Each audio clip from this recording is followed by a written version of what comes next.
if I'm fighting as an individual restaurateur, I'm never going to be heard. The restaurant industry, as powerful as we are and can be, we're not when we're divided.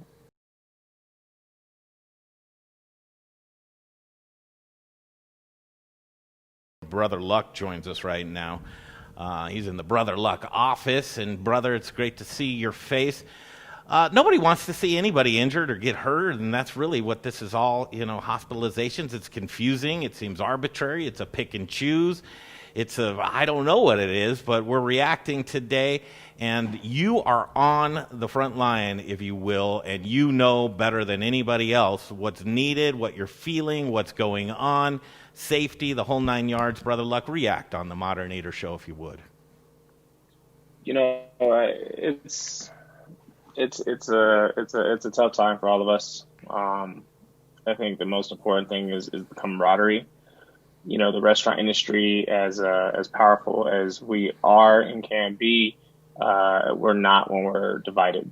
And I think that's the common phrase that I keep hearing on a lot of conversations and phone calls. We need to speak up together. The reason these big corporations, these big industries are receiving stimulus packages, the reason they're getting relief the way they're getting assistance, the way they're getting relaxed opportunities is because they're speaking up together. And that's the one thing is if I'm fighting as an individual restaurateur, I'm never going to be heard. So it's even more imperative for us to really be pushing the narrative between restaurant associations and national chapters and larger organizations and even sponsors. People that we help out or we provide entertainment for or we're donating stuff for. These are organizations that need to be helping us at this point. Supporting each other and local. I mean, doing what you can, doing what you can when you can, even the smallest of details, which I see right there. Supporting another great Colorado brand. You've got a bandana on Distillery 291 on your head. And it's just, what do you do with your dollars? And every little bit counts and coming in. But as you're navigating into this left-hand turn and what that means to you, I'm not sure how this affects Colorado Springs. That's where you're at. Can you give us an update on where it stands in Colorado Springs and what you plan to do on this next level of navigation? I feel extremely blessed to be in the Colorado Springs market, the El Paso County, because there is such a great relationship between our health department, our government, and our local business owners. I mean, there's a lot of good dialogue happening right now. We're one of the few counties that haven't made the transition to the next level, so we're still operating at the 25% for now. We all anticipate it's coming. I mean, if it hits Denver, it's following suit eventually. So I think everyone's kind of gearing up for it. But the communication that we're receiving down here as a collective is extremely powerful. It's amazing to watch it happen. And the thing is we've been dealing with this for months now. We've been operating safely. We've been following procedures. We've been cleaning, social distancing. Half of our restaurant tables are locked away right now. I mean, I've got half of 4 seats downstairs in the basement for a while now. It's insane to have that much, come at you at once. But for us, a lot of it has just been getting creative together and finding out unique ways. I mean, one of the narratives we're pushing right now here in Colorado Springs is how do we create a campaign for our local market with local news, local media, different partnerships, downtown partnership. There's no such thing as bad weather. There's only bad clothing. If we can sit on a ski slope and we can enjoy beers and cocktails and snacks and appetizers next to the lodge outside, why can't we do that in restaurants? So we need to push that narrative into our communities to encourage people to bundle up and still come dine. I think that's where we're at this point. We still have outdoor dining. We still have to-go service. It's a huge handicap, but I mean, life's a handicap, honestly. I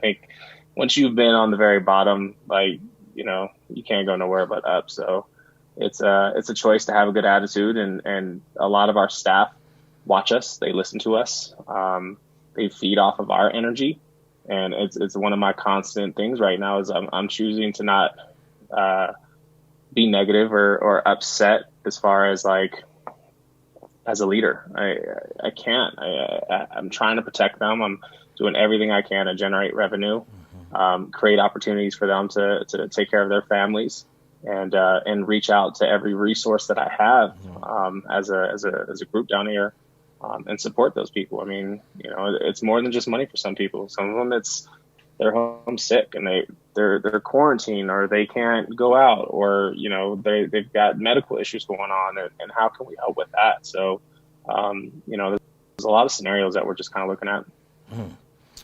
It's all surreal. It's all very surreal. It's you could not have written a script that had gone this way, and the only thing that's certain is uncertainty and kind of just navigating and playing it by the hip. And I appreciate your calm demeanor. And some might say it's because, well, brother's not shut down all the way. He hasn't lost it yet. He doesn't have to have those tough conversations with his employees.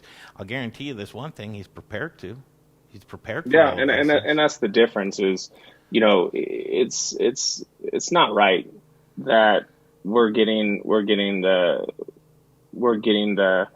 blame. It's not right. And the shameful part is that everyone knew this was coming. So where was the preparation? If you knew you were going to be shutting down restaurants and you saw trends continuing, where was the preparation as far as like getting the funding and dispersing dollars to help out these small businesses? And I've closed my restaurant once, laid off my entire teams at both locations, and reopened them, rebuilt them, put in new business modules and ways to survive. And I've stayed in a defensive mindset for the last 6 months, 7 months. I mean, I've literally been trying to protect everything and put us in a position to survive another shutdown. So if I'm thinking that way as a business owner, why isn't our government thinking that way? And that's what kind of, blows my mind. I think, listening to the last conversation, it is a schoolyard fight. It's an argument that, we're so divided right now, as far as, it's a political issue, but in reality, they can push through dollars, no problem. Mm-hmm. It's just a matter of, we need to have a voice. We need to be speaking as a collective. So true. I mean, and it comes down to some basic just rules of life. I mean, my mama said, I'm sure your mama said too, don't quit your job until you have another one. Don't shut down the restaurants and the economy until you have some kind of relief on the horizon that's actually tangible, that's there, that will cause that hope instead of just this reflux that's happening right now. And, another thing that I worry about too, and you talk about arbitrary, apparently, in your county, COVID's not as severe, right? Okay, I can take that. We go off of hospitalizations. But truth be told, there's going to be a lot of folks that are going to say, well, I'm going to Colorado Springs for dinner this weekend. And they're going to go across the street to where restaurant or bar owner on one side of the street's in one county and he's closed down. And on the other side of the street, restaurant bar owner is at 25% capacity. Help me find logic in that. And here's the thing. At the end of the day, it's not that we're not as severe, because we are. I mean, our numbers are climbing just like everyone else's. I think our group has been speaking up and communicating so well with the health department and with the officials to maintain our variances and fight for the opportunity to stay open. And we know that's probably not going to last. I think it's a long shot to think that El Paso County, which is, the second largest county, is going to stay open. It's just not going to happen. So we know it's coming. But, I appreciate any extra time I can get. If it's another 72 hours, that's 72 hours of preparation that I can have. And I'm grateful for that, just to be in this county because of that. No, that's real. That is really real. Okay, I need you to leave us on a positive note. And one of the things that, as you were speaking about it, I was writing it down. I think we were thinking the same. Is creativity, and that creativity needs to flow. I always say to my team here at the Modern Eater that turmoil stifles creativity. You just can't think. You can't get Mm. creative. And we're all in turmoil right now. How do we gain that clarity and get past that turmoil to trying to find that center or that chi that's needed in order to figure out, like, okay, man, I can do that. I've pivoted 1,000 times. I've adjusted my business. You do a lot of great things. Motivate us and talk about some of the creative things that you're doing down there in Colorado Springs. You have such a great personal brand, brother. No, it's staying connected with our community, and that's not just the guests who dine in my restaurants or the team that I employ. It's other restaurateurs. It's other, people that have gone on to pursue great things. I had a conversation with another young chef here in Colorado Springs this morning, um, who I've watched over the years. He's worked for me in the past. Recently opened up his own concept. He's done everything right, and I know he's going through it. I've been in that position as well, and I just called him this morning just to be like, hey, are you good? Do you need anything? Um, don't get caught up in the negativity because we're in this together. This is somebody that has nothing to do with my business, but it's still someone in my community, and I think that's where we have to find joy. That's where we have to find motivation. That's where we have to find inspiration. Is those small things, getting the one-on-ones with people right now, and being able to help and being able to get them successful. I think that's what stands out more than, bottom lines. Like dollars are dollars. They're going to come and they're going to go.